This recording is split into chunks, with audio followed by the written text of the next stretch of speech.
بسم اللہ الرحمن الرحیم۔ السلام علیکم۔ مکتب غامدی کی ایک اور نشست میں خوش آمدید۔ 23 اعتراضات پر گفتگو کی سیریز کی آج 78 ایپیسوڈ ہم شروع کرنے جا رہے ہیں۔ اتمام حجت کے قانون کے اوپر جو اشکالات پیش کی جاتے ہیں اس سلسلے کی آج یہ 7ویں نشست آغاز کرتے ہیں۔ ہم سے بہت شکریہ آپ کے وقت کا۔ قانون کی بحث پائے تکمیل تک پہنچی، اس کے متعلقات کو بھی ہم نے آپ سے سمجھا۔ قرآن مجید کے تمام مقامات آپ کی بنا استدلال دور دو چار کی طرح واضح ہوئی۔ سلسلہ گفتگو وہاں تک پہنچ چکا تھا جہاں اب قانون کے اطلاقات زیر بحث ہیں، اور آپ نے فرمایا تھا کہ 3 حصوں میں آپ نے اس کو ڈیوائیڈ کیا ہے۔ وہ ماضی کے انبیاء جو سیدنا موسیٰ علیہ السلام سے پہلے ہیں، وہ قوم نوح ہو، عاد ہو، ہود ہو، صالح ہو، شعیب ہو، ان سب کی چیزیں زیر بحث آئیں۔ سیدنا مسیح کا معاملہ کس نوعیت کا تھا، ان کی قوم پر کیسے عذاب آیا، اس کو بھی آپ نے بیان کیا۔ اطلاق کی بحث میں اب ہم سب سے اہم ترین حصے پر پہنچ چکے ہیں، اور وہ یہ ہے کہ آخری رسول جن کو بنا کر بھیجا گیا اور قیامت تک کی حتمی ہدایت لے کر جو آئے، ان کے ساتھ اگر یہ معاملہ ہوا، کیسے ہوا، قرآن مجید کیا کہتا ہے، اور قرآن کی تکمیل کے بعد ہم آئیں گے روایات پر بھی کہ کیا خود رسالت محمد صلی اللہ علیہ وسلم نے بھی ان چیزوں کو کبھی بیان کیا۔ آغاز کیجئے گا، بتائیے گا قرآن مجید رسول اللہ صلی اللہ علیہ وسلم کے معاملے میں اس عدالت کی کیا ردات سناتا ہے؟ ہم نے اب تک جو کچھ عرض کیا ہے اس میں یہ حوالہ بار بار آیا ہے کہ رسالت مآب صلی اللہ علیہ وسلم بھی بالکل اسی طرح رسالت کے منصب پر فائز ہیں جس طریقے سے نوح علیہ السلام تھے، جس طرح صالح علیہ السلام تھے، جس طرح ہود علیہ السلام تھے، اور جس طرح باقی رسولوں کا قرآن نے ذکر کیا ہے۔ چنانچہ میں نے سورہ ہود کا جو مقام آپ کے سامنے رکھا تھا اس میں بھی بات یہاں سے شروع ہوئی تھی کہ اے قریش مکہ، تمہاری طرف بھی اللہ کا رسول آیا ہے، اسی طرح اس سے پہلے نوح بھی اللہ کے رسول کی حیثیت سے آ چکے ہیں، اور پھر باقی سرگزشتیں بیان کی گئی تھیں۔ لہٰذا اس پر تو کسی استدلال کی ضرورت نہیں ہے کہ رسول اللہ صلی اللہ علیہ وسلم اللہ کے رسول ہے۔ اس کے بعد دوسری جگہ وہ ہے کہ کیا رسالت پاک صلی اللہ علیہ وسلم کے معاملے میں کوئی استثناء بیان ہوا ہے؟ تو میں اس سے پہلے بالکل ابتدا میں سورہ قمر آپ کے سامنے رکھ چکا ہوں، جس میں تمام پیغمبروں کی سرگزشتیں سنانے کے بعد یہ کہا گیا تھا کہ کفارکم خیر من اولئکم ام لکم براۃ فی الزبر، یعنی قریش مکہ کو خطاب کر کے، رسول اللہ صلی اللہ علیہ وسلم کے منکرین کو خطاب کر کے یہ کہا گیا تھا کہ تم ان سے کچھ بہتر واقع ہوئے ہو، تمہارے ساتھ بھی وہی قانون ہوگا، تم بھی ایک رسول کے مخاطبین ہو، تمہارے لیے بھی اسی سنت الہی کو ظہور پذیر ہونا ہے۔ لہٰذا یہ بات بھی اس سے پہلے قرآن مجید کے نظائر شواہد سے بالکل متحقق ہے کہ رسالت مآب صلی اللہ علیہ وسلم کے منکرین کے لیے کوئی استثناء نہیں۔ اب اگر اس قانون کا اطلاق ہونا ہے تو یاد کیجئے کہ اس کے لیے ہم نے کیا متعلقات بیان کیے تھے۔ ہم نے یہ بتایا تھا کہ رسول جب آتا ہے اتمام حجت کے لیے آتا ہے۔ ٹھیک، اس کا لازمی نتیجہ کیا ہے کہ رسالت مآب صلی اللہ علیہ وسلم بھی اتمام حجت کے لیے آئے۔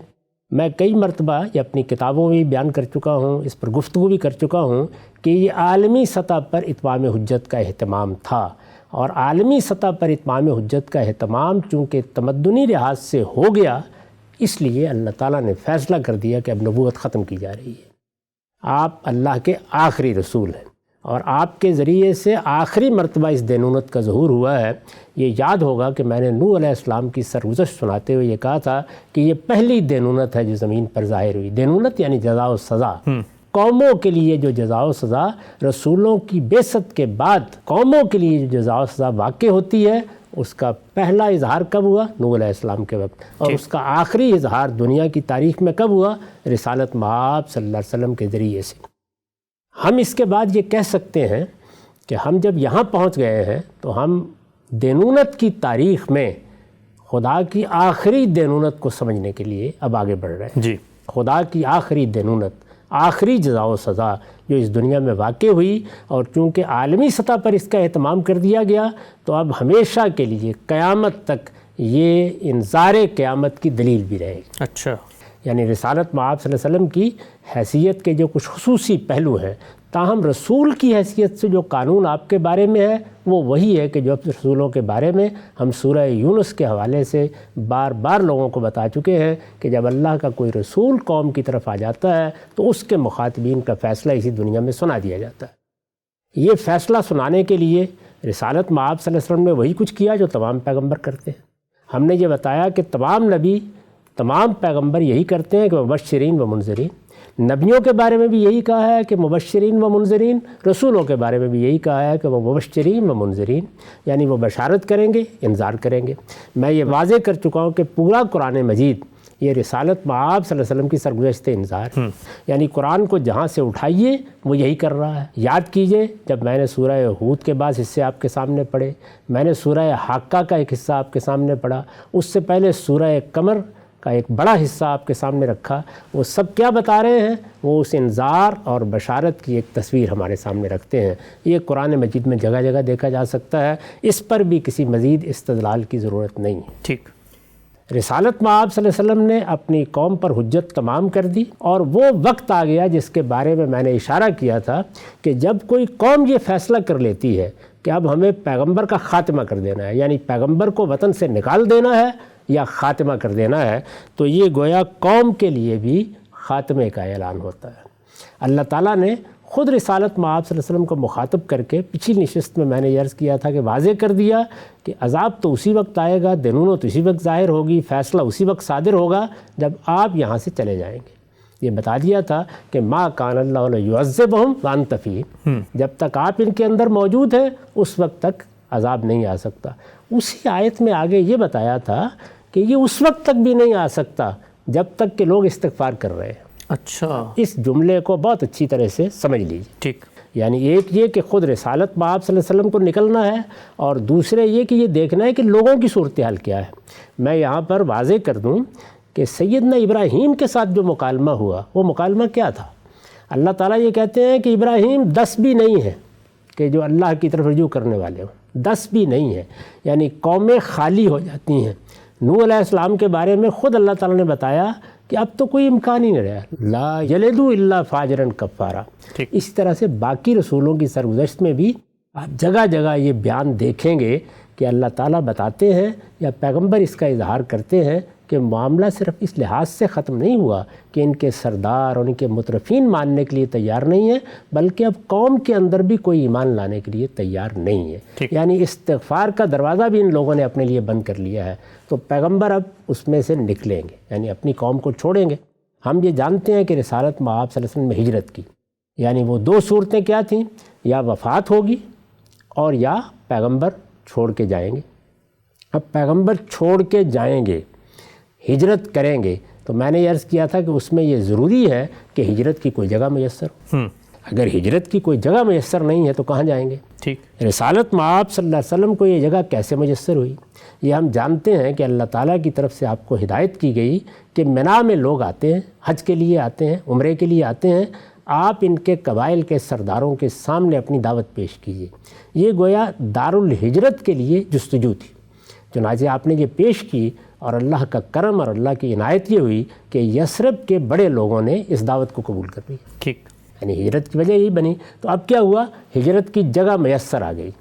ہجرت کی جگہ میسر آنے کے ساتھ ہی ایک اور حقیقت بھی واضح ہوئی جو پہلے پیغمبروں کے معاملے میں اس شان کے ساتھ نہیں ہوئی. پہلے پیغمبروں کے معاملے میں یہ معلوم ہوتا ہے کہ ایک کشتی میں سوار کرنے کے لوگ ہیں، باقی کسی سے کوئی توقع باقی نہیں رہی. اچھا، اسی طریقے سے یہ معلوم ہوتا ہے کہیں 2 لوگ، کہیں 4 لوگ، کہیں بیوی بھی ساتھ جانے کے لیے تیار نہیں ہے. یہ صورت رہی اس سے پہلے، کیونکہ مشرکانہ تہذیب کا غلبہ رہا ہے دنیا میں ہزاروں سال تک. تو اس میں اللہ تعالیٰ نے جو سرگزشتیں سنائی ہیں یہ بتایا ہے کہ پیغمبروں کا ساتھ دینے کے لیے کوئی تیار نہیں ہوا. رسالت مآب صلی اللہ علیہ وسلم کے لیے پہلا معاملہ یہ ہوا کہ ہجرت کی جگہ میسر آ گئی. یثرب نے اپنے دروازے وا کر دیے، اور وہاں صرف یہی نہیں ہوا کہ آپ کو پناہ ملی، بلکہ رؤوس قبائل کے سردار، اوس و خزرج کے سردار آپ پر ایمان لائے. لہٰذا ایک حکمران کی حیثیت سے، فرما روا کی حیثیت سے آپ کو دعوت دی گئی کہ آپ یہاں سے ہجرت کر کے ہمارے پاس آ سکتے ہیں. دوسرا پہلو کیا ہوا؟ دوسرا پہلو یہ ہوا کہ آپ پر ظاہراً ایمان لانے والوں کی ایک بڑی تعداد تھی. یعنی اگر ہم شمار کریں تو اندازہ کیا جا سکتا ہے کہ کوئی 235-36 کے قریب خاندان ایمان لے آئے تھے. ان میں نوجوان لوگ بھی تھے، ان میں بڑی عمر کے لوگ بھی تھے، ان میں اچھے لوگ تھے کہ جو کھاتے پیتے تھے، جن کی ایک حیثیت بھی تھی. تو ہر طرح کے لوگ آپ کے اوپر ایمان لے آئے، ایک بڑی تعداد ایمان لے آئی. اس ایمان لانے کے ساتھ یہ بھی بالکل صاف نظر آ رہا تھا کہ بہت سے لوگ ہیں کہ جو زیر دست ہیں، غلام ہیں، دبے ہوئے ہیں، کمزور ہیں.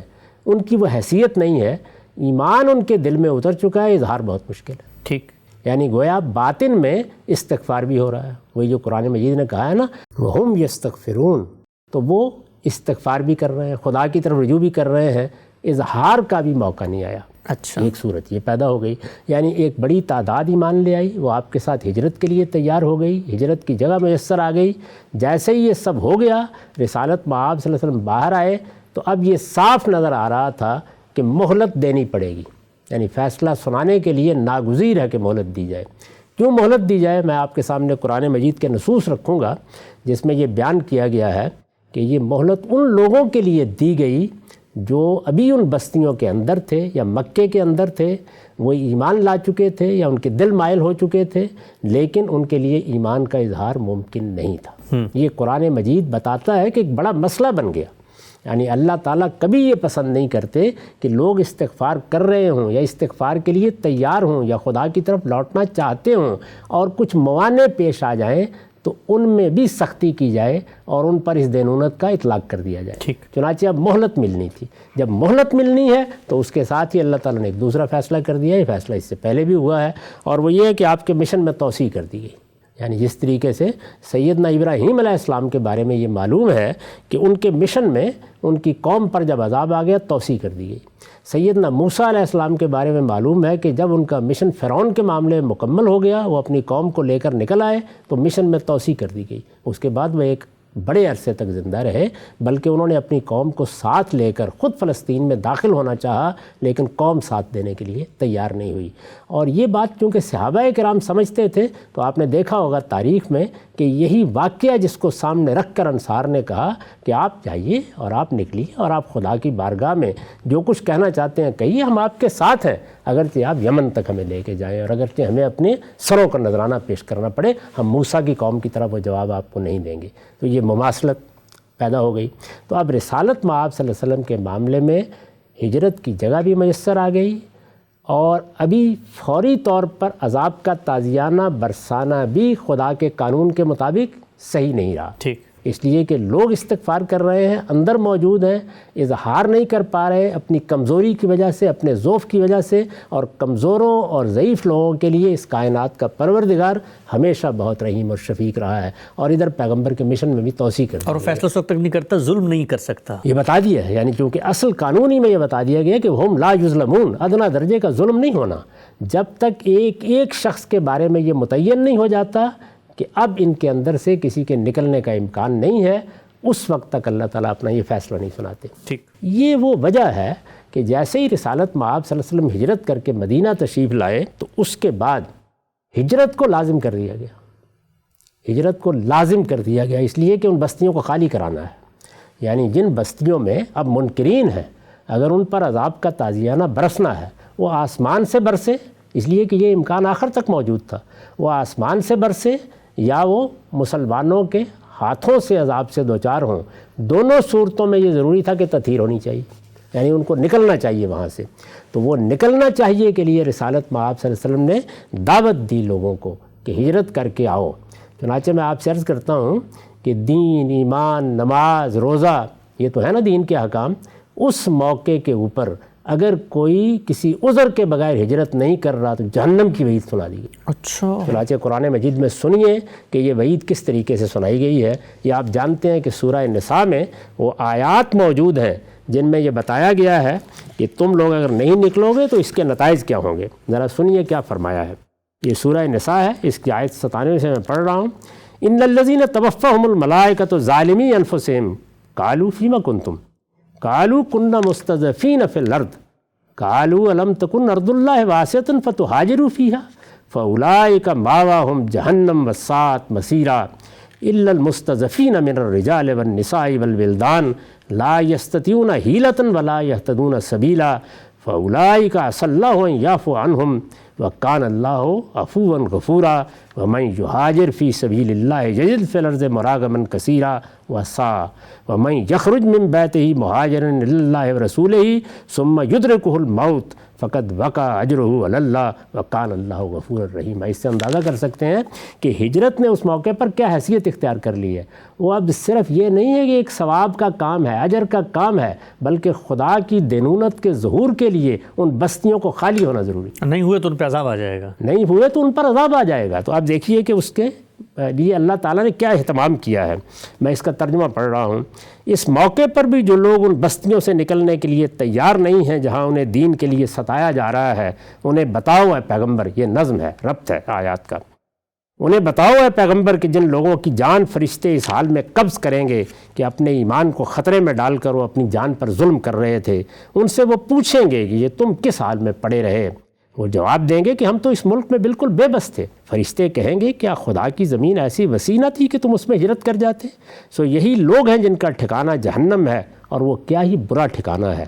ہاں، وہ مرد، عورتیں اور بچے جو فی الواقع بے بس ہیں اور نہ کوئی تدبیر کر سکتے ہیں نہ راستہ پاتے ہیں، ان کے لیے توقع ہے کہ اللہ ان سے درگزر فرمائے۔ بے شک اللہ معاف کرنے والا اور درگزر فرمانے والا ہے۔ یہ لوگ گھروں سے نکلے اور مطمئن رہیں کہ جو اللہ کی راہ میں ہجرت کرے گا وہ زمین میں پناہ کے لیے بڑے ٹھکانے اور بڑی گنجائش پائے گا، اور جو اپنے گھر سے اللہ اور اس کے رسول کی طرف ہجرت کے لیے نکلے پھر اسے موت آ جائے تو اس کا اجر اللہ کے ذمہ واجب ہو گیا، اور اللہ بخشنے والا ہے، اس کی شفقت ابدی۔ ٹھیک، اس سے اندازہ کر سکتے ہیں آپ کہ ہجرت کے حکم نے اس وقت کیا صورت اختیار کر لی تھی۔ چنانچہ اسی پر مبنی ہے وہ روایت جو ایک زمانے میں ہمارے ایک مذہبی رہنما لوگوں کو بہت سناتے تھے کہ آمرکم بخمس، میں تمہیں 5 باتوں کا حکم دیتا ہوں۔ تو اس میں 5 باتیں کیا بیان ہوئی ہیں؟ اس میں بتایا ہے کہ یہ نہیں کہ میں ان کا حکم اپنی طرف سے دے رہا ہوں، اللہ امرنی بہن، اللہ نے مجھے ان کا حکم دیا ہے۔ یعنی یہ جو 5 باتیں ہیں جو آگے بیان ہوں گی اس حدیث میں، اس میں آپ نے کیا بتایا کہ میں تمہیں ان 5 باتوں کا حکم دیتا ہوں جن کا حکم مجھے اللہ نے دیا ہے، اللہ تعالیٰ کی طرف سے مجھے پابند کیا گیا ہے کہ میں تمہیں ان ہدایات کی پابندی کے لیے کہوں۔ ان میں پہلی کیا ہے؟ بالجماع، یعنی آمرکم بالجماع، میں تمہیں حکم دیتا ہوں کہ ایک نظم اجتماعی قائم ہو گیا ہے، اس سے وابستہ ہو جاؤ۔ ٹھیک، پھر بالسمع والطاعہ، جو حکم دیا جائے اس کو سنو اور اطاعت کرو، تمہارے اوپر ایک حکمرانی قائم ہو گئی ہے۔ اب یہ معاملہ مجرد دین کا نہیں رہا، اس وجہ سے تمہارا رویہ سیاسی لحاظ سے بھی سم و اطاعت کا ہونا چاہیے۔ اس کے بعد کیا ہے؟ بالہجرہ والجہاد، یعنی ہجرت کرنی ضروری ہے، اور اب چونکہ اللہ کی راہ میں جد و جہد کا موقع آ گیا ہے، یہ دعوت کی جد و جہد ہو یا قتال فی سبیل اللہ ہو، اس کا بھی میں تمہیں حکم دے رہا ہوں۔ ٹھیک، تو یہ روایت کیا بتا رہی ہے؟ یہ بتا رہی ہے کہ یہی قرآن کا حکم ہے جس کو سامنے رکھ کر آپ نے یہ تمام باتیں اس موقع کے اوپر بیان کر دی ہیں۔ اب جب یہ بات بالکل واضح ہو گئی تو ذرا 1-2 چیزیں اور بھی دیکھ لی اسی ذیل میں۔ ایک سوال یہ پیدا ہوا کہ وہ لوگ کہ جن لوگوں کو ستایا جا رہا ہے، اپنی اپنی جگہوں پر ستایا جا رہا ہے، اور ان کو یہ موقع ہی نہیں دیا جا رہا کہ وہ اپنے ایمان کا اظہار کر سکیں، ان کے بارے میں کیا ہدایت ہے؟ یعنی اللہ تعالیٰ کیا کہتے ہیں؟ چنانچہ یہ سورہ نحل ہے، اور سورہ نحل کی یہ آیات ہیں جو آیت 106 سے شروع ہوتی ہیں، یہ 106 سے 109 تک ہے، ان کو بھی سن لیجئے۔ فرمایا من کفر باللہ من بعد ایمانہ الا من اکرہ وقلبہ مطمئن بالایمان ولکن من شرع بالکفر صدرا فعلیہم غضب من اللہ ولہم عذاب عظیم ذالک بانہم استحبوا الحیاۃ الدنیا علی الآخرہ وان اللہ لا یہدی القوم الکافرین اولئک الذین طبع اللہ علی قلوبہم وسمعہم وابصارہم واولئک هم الغافلون لا جرم انہم فی الآخرۃ هم الخاسرون۔ تو اس میں یہ بتایا گیا ہے کہ وہ لوگ کہ جن کو جبراً یہ کہا جا رہا ہے کہ وہ کفر کا اظہار کریں، بستیوں میں ہیں، وہیں ہیں، ایمان لا چکے ہیں، لیکن وہ جن لوگوں کے زیر دست ہیں، جن کے غلام ہیں، جن کے نیچے ہیں، ان کے جو سردار اور بڑے لوگ ہیں، کھاتے پیتے مترفین ہیں، وہ ان کو ایمان کا اظہار نہیں کرنے دے رہے۔ تو اللہ تعالیٰ نے اس میں پھر اپنا قانون بیان کیا، فرمایا ایمان والو تم میں سے جو اپنے ایمان لانے کے بعد اللہ سے کفر کریں گے، انہیں اگر مجبور کیا گیا ہو اور ان کا دل ایمان پر مطمئن ہو تب تو کچھ مواخذہ نہیں، مگر جو کفر کے لیے سینہ کھول دیں گے ان پر اللہ کا غضب ہے اور انہیں بڑی سخت سزا ہوگی۔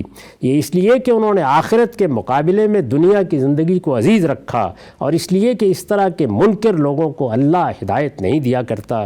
یہی لوگ ہیں جن کے دلوں اور کانوں اور آنکھوں پر اللہ نے مہر کر دی ہے، اور یہی ہیں جو آخرت سے غافل ہیں۔ لازم ہے کہ آخرت میں یہی خسارے میں ہوں۔ اچھا، تو اس میں کیا بتایا گیا ہے؟ اس میں بھی یہی بتایا گیا ہے کہ وہ لوگ کہ جو مختلف بستیوں میں ہیں اور ابھی تک ایمان کا اظہار کرنے کی پوزیشن میں نہیں آئے، یا ایمان کا اظہار کیا اور اب انہیں مجبور کیا جا رہا ہے کہ وہ پھر کفر کا کلمہ کہیں، ان کے لیے اللہ تعالیٰ کی طرف سے یہ رعایت ہے۔ یہاں پھر دیکھیے وہی شفقت، وہی رحمت۔ اب اس کے بعد فوراً بعد اگر ان آیات کو آپ دیکھیں تو وہی ہجرت، ثم ان ربک للذین ہاجروا من بعد ما فتنوا، یعنی پھر بیان کیا گیا ہے کہ ہجرت کرنے والوں کے لیے اللہ کے ہاں کیا اجر ہے۔ گویا ہجرت کی ترغیب یہاں بھی ہے، دوسرے مقامات پر بھی ہے، اور ہر جگہ یہ تقاضا کیا جا رہا ہے کہ وہاں سے لوگ سامان سفر باندھیں، پیغمبر جہاں موجود ہے وہاں آ جائیں، ان کو دعوت دی جا رہی ہے، ان پر یہ لازم کر دیا گیا ہے، ہر شخص اس کا پابند ہے کہ وہ جہاں بھی اپنے لیے راستہ پاتا ہے ہجرت کر کے پہنچ جائے۔ یہ بات کہی جا رہی ہے۔ ٹھیک، یہ سب اس لیے کہا جا رہا ہے تاکہ وہ علاقے خالی کرائے جائیں۔ اس سے پہلے نہ آسمان کا عذاب آ سکتا ہے، نہ اس سے پہلے صحابہ کرام کو کسی اقدام کی ہدایت کی ہے۔ اچھا، ہم سے یہ بتائیے گا کہ پھر صلح حدیبیہ کے اندر یہ شرط کیوں رکھی گئی کہ وہاں سے کوئی یہاں پر آئے گا تو ہم اس کو واپس کریں گے؟ میں وہی عرض کر رہا ہوں۔ اب اس سے بعد آگے چلی، جی، آگے میں آپ سے عرض کرتا ہوں کہ یہ معاملہ کب تک رہا، یعنی یہ معاملہ اس وقت تک رہا ہے جب تک کہ رسالت مآب صلی اللہ علیہ وسلم حدیبیہ کے موقع پر وہ معاہدہ نہیں کر رہے تھے۔ اچھا، وہاں پر بھی اللہ تعالیٰ نے یہ بتایا کہ یہ معاہدہ کرنا ہوگا، اور اس کی وجہ کیا بتائی ہے وہ بھی سن لیجیے۔ خود قرآن مجید کے اپنے الفاظ میں وہ وجہ بیان ہو گئی ہے، اور قرآن مجید نے سورہ فتح میں یہ بتا دیا ہے کہ ہم نے اس موقع پر کیوں روک دیا تھا کہ حملہ نہیں ہوگا۔ ذرا سنیں کیا کہا ہے۔ فرمایا وَلَوْ قَاتَلَكُمُ الَّذِينَ كَفَرُوا لَوَلَّوُا الْأَدْبَارَ ثُمَّ لَا يَجِدُونَ وَلِيًّا وَلَا نَصِيرًا سُنَّةَ اللَّهِ الَّتِي قَدْ خَلَتْ مِن قَبْلُ وَلَن تَجِدَ لِسُنَّةِ اللَّهِ تَبْدِيلًا وَهُوَ الَّذِي كَفَّ أَيْدِيَهُمْ عَنكُمْ وَأَيْدِيَكُمْ عَنْهُمْ بِبَطْنِ مَكَّةَ مِن بَعْدِ أَنْ أَظْفَرَكُمْ عَلَيْهِمْ وَكَانَ اللَّهُ بِمَا تَعْمَلُونَ بَصِيرًا هُمُ الَّذِينَ كَفَرُوا وَصَدُّوكُمْ عن المسجد الحرام والهدي معكوفا أن يبلغ محله ولولا رجال مؤمنون ونساء مؤمنات لم تعلموهم أن تطؤوهم فتصيبكم منهم معرة بغير علم ليدخل الله في رحمته من يشاء لو تزيلوا لعذبنا الذين كفروا منهم عذابا أليما۔ اب یہ پوری بات سن لیجئے جس میں تبصرہ کیا ہے کہ صلح حدیبیہ کیوں ہوئی، واپس کرنے کے لیے کیوں کہا گیا۔ لوگ اگرچہ اس موقع پر یہ چاہتے تھے کہ اقدام کیا جائے، ایسی صلح نہ ہو، اس کے باوجود رسالت مآب صلی اللہ علیہ وسلم نے فرمایا کہ میں اب کوئی فیصلہ کرنے کی پوزیشن میں نہیں، میں مامور ہوں، مجھے حکم دے دیا گیا ہے۔ وہ حکم بیان ہوا ہے کہ کیا حکم تھا۔ قرآن مجید نے یہ جو کچھ میں نے آپ کے سامنے پیش کیا ہے اس کا ترجمہ میں پڑھ رہا ہوں۔ یہ منکرین جن سے تم معاہدہ کر کے آئے ہو اگر اس موقع پر تم سے جنگ کرتے تو ضرور پیٹ پھیرتے، یعنی یہ کوئی مسئلہ نہیں تھا۔ اگر جنگ ہوتی تو اہل مکہ کو شکست ہوتی، ان کا انجام وہی ہوتا جو رسولوں کے مقابلے میں آنے والوں کا ہوا کرتا ہے۔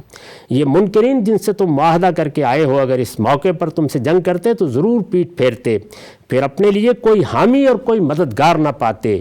یہ اللہ کی ٹھہرائی ہوئی سنت ہے جو پہلے سے چلی آ رہی ہے، اور اللہ کی سنت میں تم کوئی تبدیلی نہیں پاؤ گے۔ یعنی یہ تو ہو ہی نہیں سکتا کہ رسولوں کے ساتھ معاملہ ہو جائے اور پھر اس کے بعد شکست کا کوئی امکان ہو، یہ نہ بچ پاتے۔ یہ اللہ کی سنت ہے، تو اس سنت الہی کا ظہور ہو جانا تھا، لیکن کیوں نہیں ہوا، کیوں واپس کر دیا؟ فرمایا وہی ہے جس نے مکے کی وادی میں ان کے ہاتھ تم سے اور تمہارے ہاتھ ان سے روک دیے، اس کے بعد کہ اس نے تم کو ان پر غلبہ عطا کر دیا تھا، اور جو کچھ تم کر رہے تھے اللہ اسے دیکھ رہا تھا۔ یعنی غلبہ تو اصل میں اس گفت و شنیدی میں ہو گیا تھا، مسلمانوں کے ساتھ جس طرح وہ معاملہ کر رہے تھے اسی میں ان کی ہمت ختم ہو گئی تھی، اور اللہ کی مدد آتی، اس کی سنت کا ظہور ہوتا، لازماً تم فتح پاتے۔ لیکن یہ وہی ہیں جنہوں نے خدا کے پیغمبر کا انکار کیا اور تم کے مسجد حرام سے روکا، اور قربانی کے جانوروں کو بھی روک دیا کہ وہیں کھڑے رہ جائیں اور اپنی جگہ پر نہ پہنچنے پائیں۔ یہ ان کے جرائم بتائے ہیں۔ تو گویا کہنے کا مقصد یہ ہے کہ یہ جرائم بھی ہو گئے تھے۔ فتح بھی ہونی تھی، سنت اللہ کا ظہور بھی ہونا تھا، نہیں ہونے دیا۔ حقیقت یہ ہے کہ اگر مکے میں اس وقت ایسے مومن مرد اور ایسی مومنہ عورتیں نہ ہوتیں جنہیں تم نہیں جانتے تھے کہ حملہ کرتے تو رون ڈالتے، پھر ان کے باعث تم پر بے خبری میں الزام آ جاتا تو ہم جنگ کی اجازت دے دیتے۔ یعنی اگر ایسا نہ ہوتا، اس طرح کے مومن مرد اور مومن عورتیں وہاں نہ ہوتیں، تم ان سے واقف نہیں تھے، ہم ان سے واقف تھے تو ہم اجازت دے دیتے، لیکن ہم نے اس لیے اجازت نہیں دی کہ اللہ جس کو چاہے ایمان کی توفیق دے اور اپنی رحمت میں داخل کر لے۔ یہ حقیقت ہے کہ اگر وہ لوگ الگ ہو گئے ہوتے تو ہم ان میں سے منکرین کو دردناک عذاب سے دوچار کر دیتے، یعنی پھر حملہ ہو جاتا، پھر یہ سارا فیصلہ اسی وقت ہو جاتا۔ اس سے آپ اندازہ کریں یہ کم و بیش 7 ہجری کا واقعہ ہے کہ کتنے لمبے عرصے تک اللہ تعالیٰ نے محض ان لوگوں کے لیے مہلت دی ہے، قریش کو، کن لوگوں کے لیے جو ایمان لا چکے تھے لیکن اس پوزیشن میں نہیں تھے کہ ہجرت کر کے باہر نکل آئیں، اس پوزیشن میں نہیں تھے جیسے کہ وہاں بھی بیان ہوا ہے کہ ایسے ضعیف لوگ ہیں، کمزور لوگ ہیں، ان کے لیے ہجرت ممکن نہیں ہے، سامان سفر بھی نہیں ہے، اپنا گھر چھوڑیں تو آگے کیا کریں، ظاہر ہے کمانا ہے، کھانا ہے، کہیں جا کے استقرار حاصل کرنا ہے۔ تو یہ ساری چیزیں جن کو سامنے رکھ کر یہ مہلت دی گئی، لیکن اس مہلت کے دوران میں کیا معاملہ ایسے ہی رہا؟ اس مہلت کے دوران میں قریش نے پے در پے کوششیں کیں کہ وہ یہ معاملہ جس طرح پہلے مکے کے اندر ختم کر دینا چاہتے تھے اسی طرح آگے بڑھ کر مدینہ میں بھی ختم کر دیں۔ اچھا، چنانچہ بدر کا مارکہ ہوا، احد کا مارکہ ہوا، احزاب کا مارکہ ہوا، یہ سب مارکے ہوئے۔ ان میں کون حملہ آور ہوا؟ ان میں قریش حملہ آور ہوئے۔ تو اگرچہ حملہ آور وہ ہوئے لیکن اللہ تعالیٰ نے بدر ہی کو فرقان بنا دیا اور یہ فرمایا کہ عذاب کی پہلی قسط تم باہر نکل کے آ گئے ہو نا، وہ تم پر ہم نازل کر رہے ہیں۔ چنانچہ سورہ انفال کو پڑھیے، اس میں نہایت تفصیل کے ساتھ یہ بتایا ہے کہ اللہ نے فیصلہ کر لیا تھا کہ اب ان لوگوں کے سامنے یہ فرقان واضح ہونی چاہیے۔ یہ کہتے تھے کہ یہ حق و باطل کا مارکہ ہے، ہم نے اس کو حق و باطل کا مارکہ بنا دیا اور ہم نے حق کو حق کر دکھایا، باطل کو باطل کر دکھایا۔ چنانچہ نتیجہ کیا نکلا؟ اور وہ یہ کہ قریش کے معاندین کی ساری قیادت وہاں کھیت رہی، ساری کی ساری قیادت۔ یعنی رسالت میں آپ صلی اللہ علیہ وسلم نے جس طرح بدر کے میدان میں پیشین گوئی فرمائی تھی کہ فلاں یہاں گرے گا اور فلاں یہاں گرے گا، وہ ابو جہل ہو، وہ عتبہ ہو، وہ شیبہ ہو، سب کے سب وہاں بالکل برباد ہو گئے۔ تو یہ صورتحال اس دوران میں بھی ہوتی رہی۔ اس کو اگر چند لفظوں میں بیان کیے تو وہ کیا ہے کہ معاندین کے لیے اللہ کا عذاب اترتا رہا لیکن وہ اقساط میں اترتا رہا۔ اور کیوں اترتا رہا؟ اس لیے کہ مہلت دینی نہ ہوئی، جیسے جیسے اناد واضح ہوتا رہا، جیسے جیسے اناد باتیں۔ اب ظاہر ہے کہ اس سے بڑھ کر اور اناد کیا ہوگا کہ آپ مدینے پر حملہ آور ہو گئے۔ اس سے بڑی بات کیا ہوگی کہ آپ اتنا بڑا لشکر مدینے کے اوپر چڑھا لائے۔ تو یہ احد میں دیکھیے، بدر میں دیکھیے، احزاب میں دیکھیے، یہ سب ہوتا رہا۔ اس دوران میں بعض انفرادی واقعات بھی پیش آتے رہے، یعنی معاندین اپنے انجام کو پہنچتے رہے، یہ معاملہ نہیں رکا، لیکن بحیثیت مجموعی جو منکرین ہیں ان کے اوپر عذاب کے لیے یہ ناگزیر تھا کہ پہلے لوگوں کو نکالا جائے، ان کی تطہیر کی جائے۔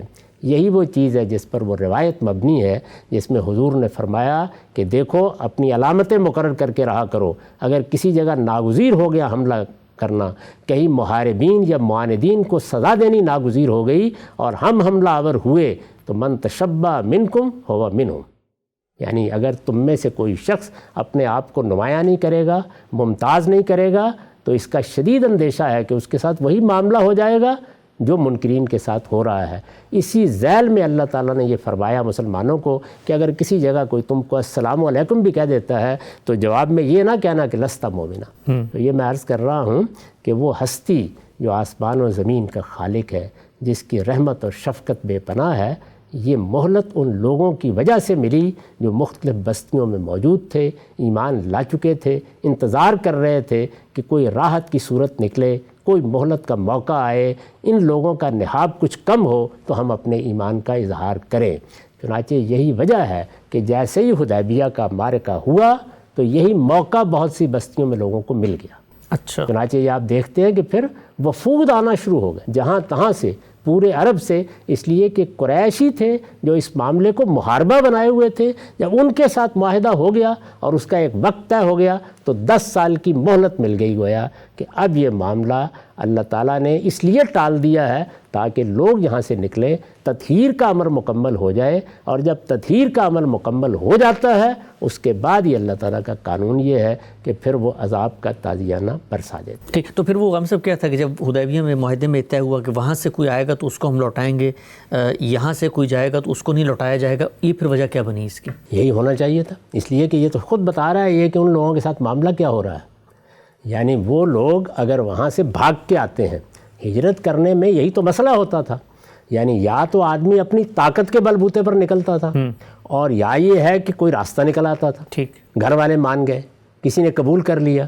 اب انہوں نے کیا شرط منوائی، اس سے آپ اندازہ کر سکتے ہیں کہ صورتحال کیا کہ وہ تھی۔ پرسیکیوشن پہ اتر آئے ہیں، پھر وہ پرسیکیوشن پر اتر آئے ہیں، یعنی وہ یہ کہہ رہے ہیں کہ ہمارا آدمی اب نہیں جائے گا آپ کے پاس۔ تو رسالت میں آپ صلی اللہ علیہ وسلم نے اس موقع پر یہی کہا کہ اس میں اطمینان رکھو، اللہ ان کے لیے راہ نکال دے گا، اور پھر اللہ نے آپ جانتے ہیں کہ راہ نکال دی ان کے لیے۔ تو اس موقع پر یہ شرط بھی مان لی گئی، یعنی یہ بتا دیا گیا کہ اگر لوٹانا بھی پڑا، جیسے کہ بعض لوگوں کو لوٹانا پڑا تو کوئی فرق نہیں پڑے گا۔ جو بات اللہ تعالیٰ بتا چکے تھے وہ یہ تھی کہ جب تک تمہارے لیے نکلنے کی شکل پیدا نہیں ہوتی، اگر تو نکل سکتے ہو تو نکل آؤ، اگر تم ضعیف ہو، کمزور ہو، نہیں نکل سکتے، تو اس دوران میں اپنے دل کو ایمان پر مطمئن رکھو، کوئی حرج نہیں ہے اگر تم کو مجبور کیا جائے اور تم کفر کا کلمہ کہتے۔ ٹھیک، تو یہ بات تھی، تو انہوں نے یہ شرط منوائی۔ اسی پر تو صحابہ کرام بہت زیادہ جذبت ہوئے، وہ اس کو ماننے کے لیے اسی لیے تیار نہیں تھے، بار بار احتجاج کرتے رہے۔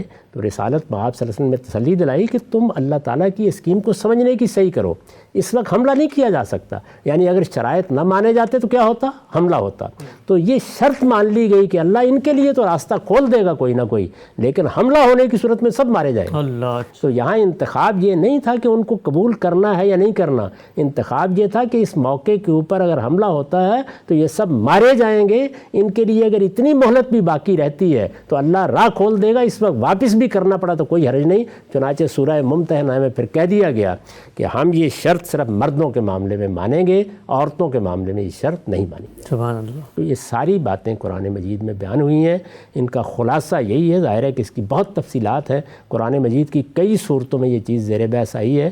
اس کا خلاصہ یہی ہے کہ اللہ تعالیٰ نے قریش کو مہلت دی، اس میں قریش کے لیے کوئی رعایت نہیں تھی جس طرح کے بعض لوگ سمجھتے ہیں، وہ در حقیقت ان لوگوں کے لیے رعایت تھی، ان پر شفقت تھی، ان پر اللہ کی رحمت تھی کہ جو ایمان لا چکے تھے یا ایمان کی طرف مائل ہو چکے تھے، اور اللہ تعالیٰ نہیں چاہتا تھا کہ ان کے اوپر عذاب کا تازیانہ اس دنیا میں برسے، وہ ان قوموں میں اور ان لوگوں میں شمار ہوں جن کا ذکر ہم قرآن مجید میں اس طریقے سے پڑھتے ہیں۔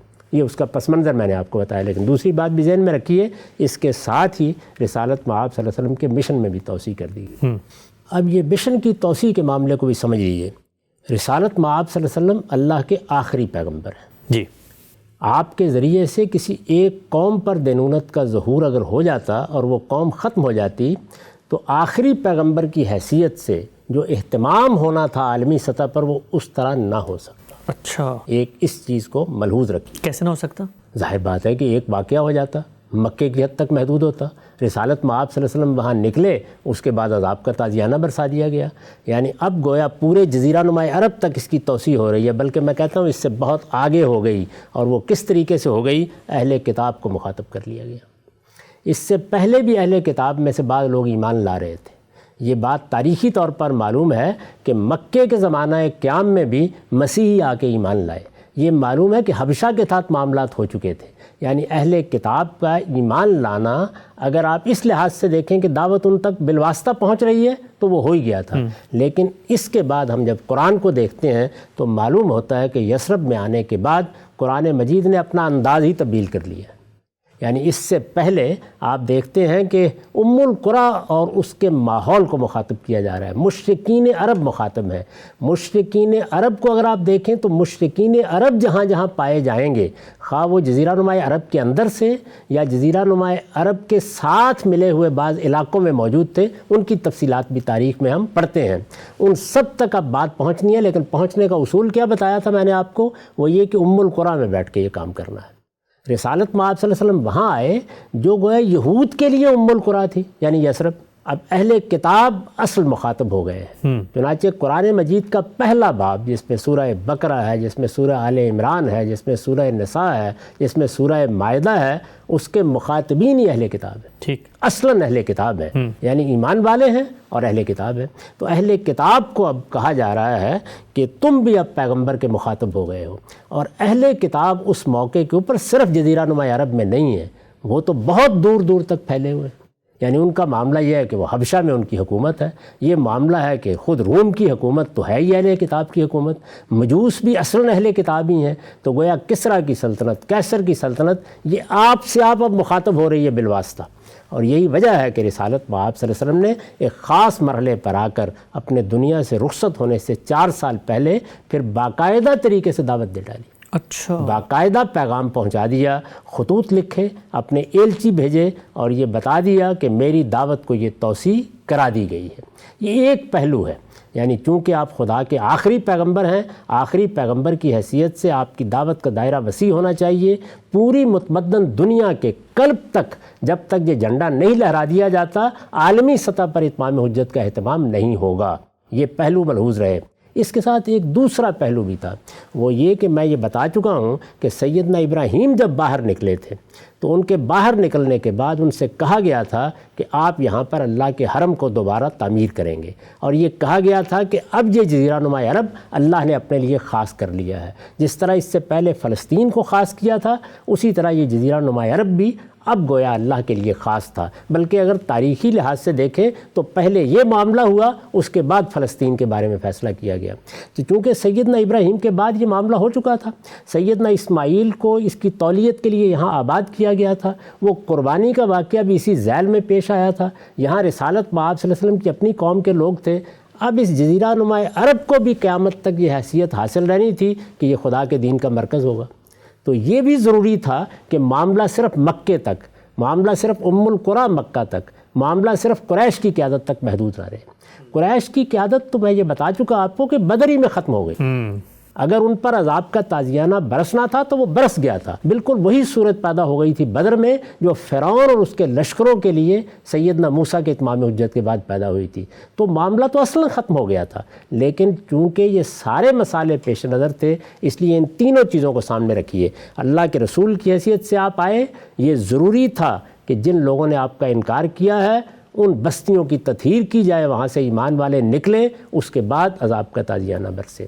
آپ اللہ کے آخری رسول تھے، آپ کی دعوت اور آپ کے پیغام کو اس سطح تک پہنچنا چاہیے کہ جہاں وہ عالمی سطح پر اتمام حجت کا ذریعہ بن سکے، عالمی سطح پر اتمام حجت کا اہتمام اس کے ذریعے سے ہو سکے، لہٰذا ناگزیر تھا کہ معاملہ مکے سے یا ایک قبائلی علاقے سے باہر نکلے اور وسیع پیمانے پر دنیا اس کو دیکھ لے، اور جزیرہ نما عرب کی خصوصی حیثیت بھی آپ کے ذریعے سے محکم ہونا تھی، اور قیامت تک کے لیے یہ فیصلہ ہونا تھا کہ یہاں خدا کا حرم اب توحید کے مرکز کی حیثیت سے رہے گا اور اس کو شرک سے پاک کر دیا جائے گا۔ تو یہ تینوں چیزیں ہیں جن کو سامنے رکھ کر یہ مہلت بھی ملی، اور رسالت مآب صلی اللہ علیہ وسلم نے مزید 10 سال بھی سرزمین عرب میں گزارے، ورنہ معاملہ اسی وقت ختم ہو جاتا جس وقت مکے سے آپ کو نکلنے پر مجبور کر دیا گیا تھا۔ غامدی صاحب، میں یہاں پر یہ کہوں گا جزاکم اللہ خیر، آپ کے نقطہ نظر سے اختلاف ہو یا اتفاق ہو، یہ ماننا پڑے گا کہ اس پورے قانون کے بارے میں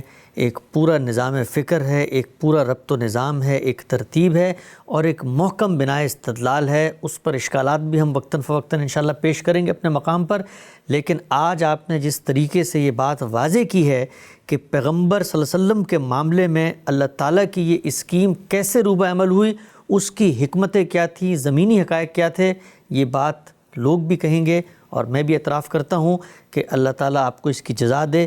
جس باریک بینی اور عرقریزی سے آپ نے قرآن مجید کے ان مقامات کو سمجھایا ہے، انشاءاللہ اس معاملے کو آگے بڑھائیں گے اور یہ سمجھیں گے اگر یہ حقیقت تھی تو پھر عذاب کیسے آیا، رسالت مآب صلی اللہ علیہ وسلم کے مشن میں توسیع ہوئی تو اس توسیع کے نتیجے میں اتمام حجت کے جو مراحل تھے وہ ان لوگوں تک کیسے پورے ہوئے، اور پھر ذخیرہ حدیث کیا کہتا ہے، اللہ کے رسول نے خود پورے اس معاملے کو کیسے ایکسپلین کیا ہے، صحابہ کی آراء کیا تھیں، سب کچھ زیر بحث آئے گا۔ وقت یہاں پہ ختم ہوتا ہے، اجازت دیجیے، اب تک آپ کے وقت کا بہت شکریہ۔